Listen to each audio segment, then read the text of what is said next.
ನಾಡಿನ ಜನತೆಗೆ, ನಮ್ಮ ಕ್ಷೇತ್ರದ ಜನತೆಗೆ ಮೊದಲನೇದಾಗಿ ನಾನು ಶುಭವನ್ನು ಕೊಡಲಿಕ್ಕೆ ಬಯಸ್ತೇನೆ.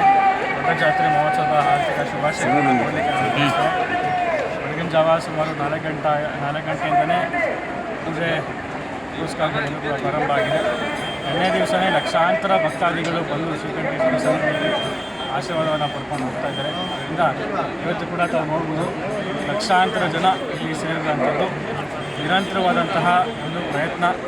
ನಮ್ಮ ಮೈಸೂರು ಜಿಲ್ಲೆಯ DC-ದವರು, ADC-ದವರು ಸತತವಾಗಿ 2 ಬಾರಿ ನಾವು ಪೂರ್ವ ಸಭೆಯನ್ನು ಹಮ್ಮಿಕೊಂಡು ಜಾತ್ರಾ ಮಹೋತ್ಸವ ಯಾವ ರೀತಿ ಮಾಡ್ಬೋದು, ನಾವು ಯಾವ ರೀತಿ ಯಶಸ್ವಿಗೊಳಿಸ್ಕೊಳ್ಬೋದು ಅನ್ನೋದ್ರ ಬಗ್ಗೆ ಪೂರಕವಾದಂತಹ ಎಲ್ಲ ರೀತಿಯಾದಂತಹ ಸಹಕಾರವನ್ನು ನಮ್ಮ DC-ದವರು, ADC-ದವರು ನೀಡಿದ್ದಾರೆ. ವಿಶೇಷವಾಗಿ ನಮ್ಮ ಗ್ರಾಮಗಳ ಅಕ್ಕಪಕ್ಕದ ಗ್ರಾಮಗಳ ಯಜಮಾನರುಗಳು, ಎಲ್ಲ ಹಿರಿಯ ಮುಖಂಡರುಗಳು ಅವರ ಒಂದು ಸಲಹೆ ಸೂಚನೆಯನ್ನು ಕೂಡ ನೀಡಿದಂಥದ್ದು.